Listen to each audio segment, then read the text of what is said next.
परीक्षित, जिस महाराज पुरु की बात कर रहे हैं उन्हीं के वंश में तुम्हारा जन्म हुआ। पुरुवंशी परीक्षित है।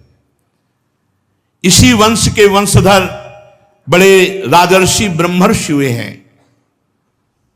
पुरु का जन्मेजय, जन्मेजय का प्रचीनवान, प्रचीनवान का प्रवीर, प्रवीर का नमस्यु, नमस्यु का पुत्र हुआ चारुपद, चारुपद से सुद्यु, सुद्यु से बहुगो, बहुगो से संयाति, संयात से अहयाति और अहयात से रौद्राक्ष। विश्वात्मा प्रधान प्राण से जैसे 10 इंद्रियां होती है, वैसे घृताची अप्सरा के गर्भ से रौद्राश्व के 10 पुत्र हुए। ऋतेयु, कुक्षेयु, स्थंडलेयु, कृत्ययु, जलेयु, संतेयु, धर्मेयु, सत्ययु, व्रतेयु और बनेयु। परीक्षित, उन्हीं से ऋतेयु का पुत्र हुए रंतिभार। रंतिभार के 3 पुत्र हुए, सुमति, ध्रुव, अप्रतिरथ। और अप्रतिरथ का पुत्र हुआ कर्ण। कर्ण ऋषि का मेधातिथि, मेधातिथि के प्रष्कर्ण आदि ब्राह्मण हुए। और सुमति का पुत्र रैभ्य और रैभ्य के दुष्यंत हुए। एक बार महाराज दुष्यंत वन में सैनिकों के साथ शिकार खेलने के लिए गए हुए थे, तो पास में कर्ण ऋषि का आश्रम था। तो ऋषियों के आश्रम में प्रवेश होने की मर्यादा थी। कोई भी सैनिक नहीं, कोई भी अस्त्र शस्त्र नहीं, और कोई ताज नहीं और कोई पादुका नहीं। साधारण वेश में महाराज दुष्यंत 2 अंगरक्षकों के साथ। और उस समय कर्ण ऋषि आश्रम में थे नहीं। उस समय एक सुंदरी देवी, जो लक्ष्मी के समान अंग कांति वाली, जिससे पूरा आश्रम जगमगा रहा था, उसे देख करके दुष्यंत जी मोहित और घबरा गए। शकुंतला, मेनका की पुत्री।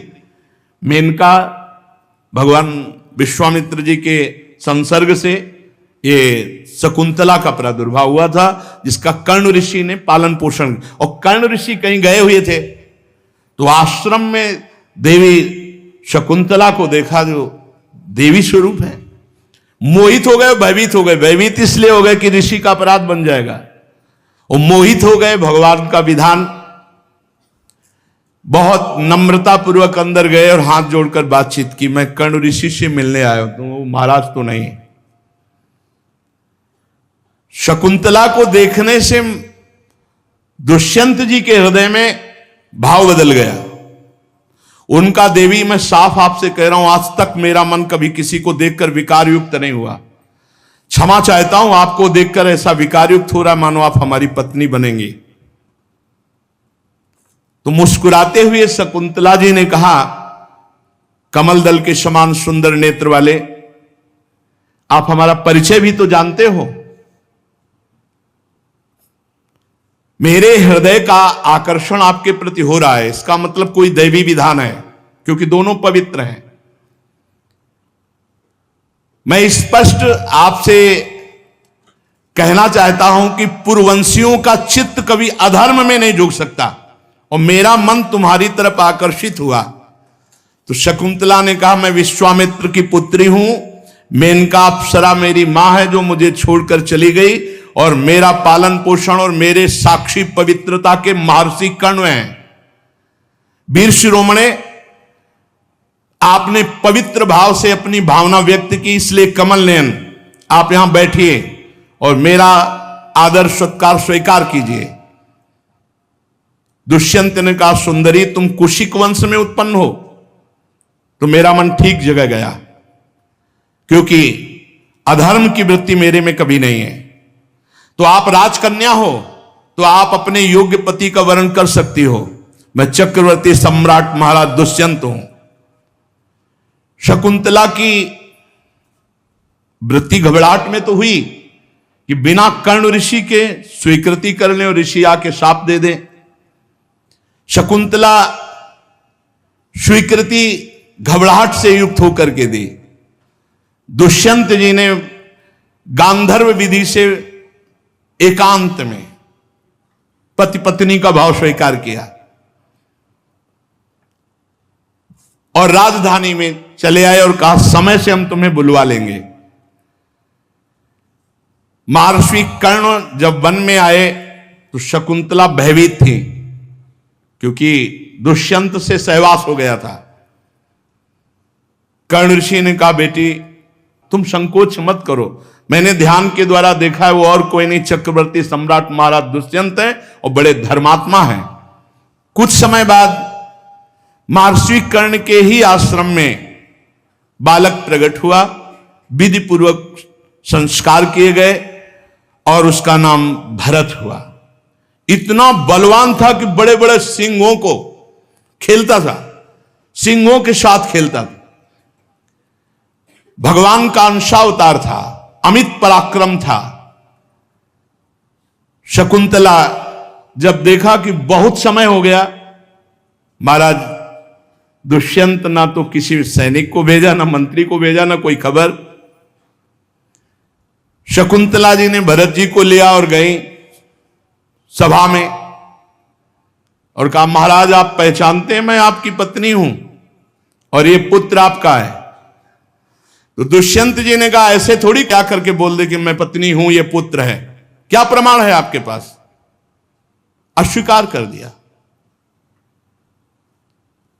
राजा दुष्यंत ने जब अस्वीकार इसीलिए किए थे कि हर कोई नहीं जानता था, हर कोई नहीं जानता था, तो भरत जी को राजपद पर स्वीकार करने के लिए मंत्री पूरा परिकर जानना चाहिए। तो सत्य को भगवान साक्षी करते हैं। उन्होंने कहा कि निर्दोष पत्नी हो और निर्दोष पुत्र है, इसका क्या प्रमाण? तो तुरंत आकाशवाणी हुई,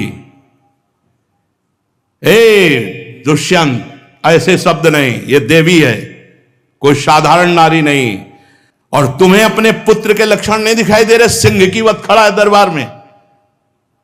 दुष्यंत अगर अब दोबारा शकुंतला का तिरस्कार किया तो यह है धर्म, धर्म इसे कहते हैं। भगवत वाणी हुई, दोबारा शब्द अवहेलना के मत बोल देना कि क्या प्रमाण कि ये पुत्र हमारा है, तुम पत्नी हमारी हो। अपने पुत्र का भरण पोषण करो, स्वीकार करो। यही चाहते थे दुष्यंत जी कि सभा में दिव्यता की है, क्योंकि एकांत मिलन था, इसको कौन जानता। शकुंतला परम पवित्र देवी है और यह गर्भ तुम्हारा ही धारण कराया हुआ है, आकाशवाणी ने ऐसा कहा। दुष्यंत जी ने सहर्ष भरत जी को स्वीकार किया और राजगद्दी चक्रवर्ती सम्राट पद पर अभिषेक किया और आप वनवास कठोर तप करके भगवान को प्राप्त हुए। आज भारतवर्ष इन्हीं के नाम से गाया जाता है। पृथ्वी पर महामहिमा जो भरत जी, उन्हीं के नाम से भारत। उनके दाहिने हाथ में सुदर्शन चक्र का चिन्ह था, पैरों में कमल कोश था और महाराज्याभिषेक की विधि से उनको राजपद पर अभिषिक्त किया गया। भरत ममता के पुत्र दीर्घतमा मुनि को पुरोहित बनाकर गंगा तट से गंगा सागर गंगोत्री तक 55 पवित्र अश्वमेध यज्ञ किए। यमुना तट से प्रयाग तक, यमुनोत्री तक 78 अश्वमेध यज्ञ किए। बड़े महात्मा पुरुष थे। यज्ञों की धनराशि से तृप्त कर दिया ब्राह्मणों को। दुष्यंत कुमार भरत यज्ञी अग्नि स्थापन बड़े उत्तम, करोड़ों अरबों गौओं का दान। 1000 ब्राह्मण में से प्रत्येक ब्राह्मण को एक एक बद्ध गौएं, 13,084 ये गौएं एक एक ब्राह्मण को, और 33, 55 और 78, 55 और 78 कितने हैं? हाँ, ऐसे ब्राह्मणों को स्वर्ण से जटित घोड़े प्रत्येक ब्राह्मण, और 133 अश्वमेध यज्ञ किए।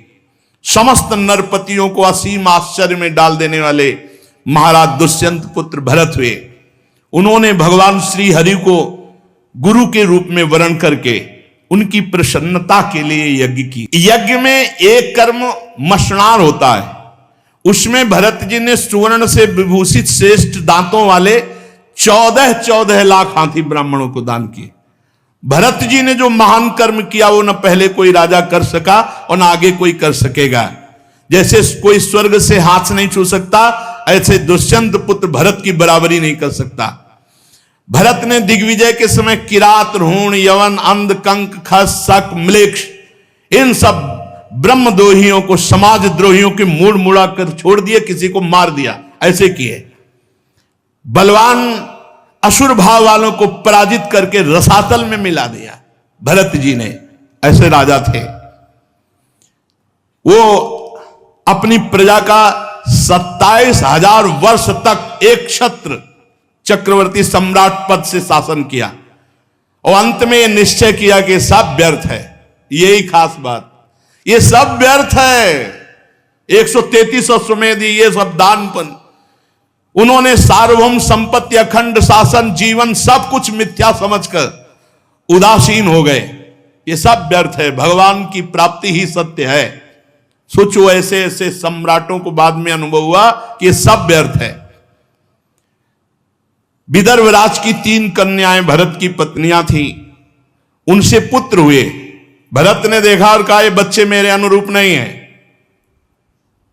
तो माताओं ने उन बच्चों को ही, भरत के कोई संतान नहीं हुई, जो हुई थी उनको स्वीकार नहीं किया, मेरे अनुरूप नहीं। तब मरुदगणों ने प्रसन्न होकर भरत को भरद्वाज नामक पुत्र प्रदान किया। भरद्वाज की उत्पत्ति बड़ी गुप्त रीति की है। बड़ा भजन के सिवा कोई काम पर विजय नहीं प्राप्त कर सकता, चाहे जितना ज्ञान हो जाए। भरद्वाज की उत्पत्ति का बड़ा सूक्ष्म विषय, इसलिए ज्यादा इनको खोलकर नहीं कहा जाता, और इनमें गूढ़ रहस्य होता है। तो बृहस्पति जी की भाई थे उतथ्य ऋषि, बड़ा विचित्र। अब महाराज बृहस्पति जी परम ज्ञानी है, बृहस्पति जी जैसा ज्ञान किसको है? अपने भाई उतथ्य की पत्नी, तो बृहस्पति जी ने जब उतथ्य की पत्नी से सहवास करना चाहा तो उसमें पहले से गर्भ था, बलपूर्वक गर्भाधान किया। ये देव उत्पत्ति है। उतथ्य जी की पत्नी का नाम ममता था, वो बहुत भयभीत हो गई। उस समय जो पुत्र हुआ भरद्वाज, उनका नाम हुआ भरद्वाज ऋषि, परम पावन महात्मा। अब ये साधारण क्रियाएं तो है नहीं ना, देव उत्पत्ति है। महापुरुष भरद्वाज जी ऋषि, भरद्वाज ऋषि, इनके गोत्र चलते हैं। अब बृहस्पति जी ने छोड़ दिया और उतथ्य जी ने स्वीकार नहीं किया, तो उस पुत्र को मरुदगणों ने ले लिया और वो महाराज भरत को पुत्र रूप में प्रदान किया, जो भरद्वाज जी उनके पुत्र हुए। इस तरह से मरुदगणों के द्वारा पालित भरद्वाज ऋषि का भरत जी का पुत्र बनना और भारत की नींव भरत जी से, और ये महान धर्मात्मा पुरुषों के पावन चरित्र सुनकर यही निर्णय है, अगर जीवन में भजन नहीं भगवान का तो सब बेकार है, और भजन नहीं है तो ऊपर से लेके नीचे तक हाहाकार मचाए हैं ये विकार, काम, क्रोध, लोभ, मोह, मद, मत्सर। जिस बड़ों के ऊपर अपराध कौन अंगुली निर्दिष्ट करे? नहीं तो भगवान श्री राम जब बाली ने पूछा क्यों मारा छुप के, तो कहा अनुज वधु भगनी सुत नारी सुनसठ ये कन्या समचारी, इन्हीं कुदृष्टि बिलोक जोई ताई बधे कछ। बड़ी ऊंचाई से गड़बड़ी हो जाती है। सरस्वती जी प्रकट हुई, भगवान ब्रह्मा जी की बुद्धि चकरा गई।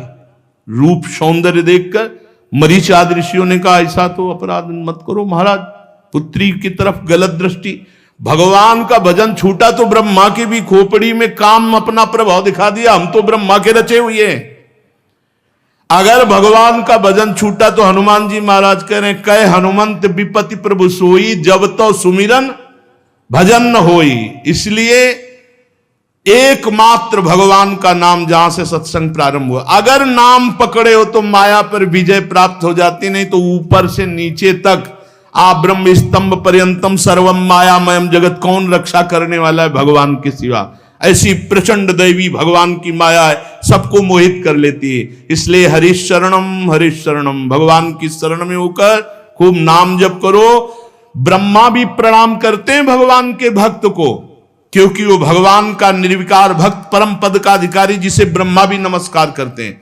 ब्रह्मलोक तक माया का प्रभाव है। आप ब्रह्म भूलान लोकन पुनरावर्तिनो अर्जुन, एकमात्र केवल भगवान की शरण। तो भगवान की शरण में होकर खूब नाम जप करो। इन सब चरित्रों को सुनने से लगता है इतना वैभव, और बाद में कुछ नहीं, सब छोड़कर वनवास करके भगवान की प्राप्ति, तो पीछे समय काहे को बर्बाद करे। भगवान में लगो, खूब नाम जप करो, धर्म पूर्वक आचरण करो, जीवन आनंदमय हो जाएगा। और कलिकाल में बहुत जल्दी भगवत प्राप्ति होती है। अन्य युगों से महान कृपालु कलिकाल है, जो 10-10 हजार वर्ष पैर के अंगूठे केवल खड़े होकर भजन करने का फल था, वो 24 घंटे नाम कीर्तन करने से प्राप्त हो जाएगा। कलयुग समयुग आन नहीं, जो नर कर विश्वास, गाय राम गुण गण विमल, भव बिन तरह प्रयास। श्री राधा वल्लभ लाल की।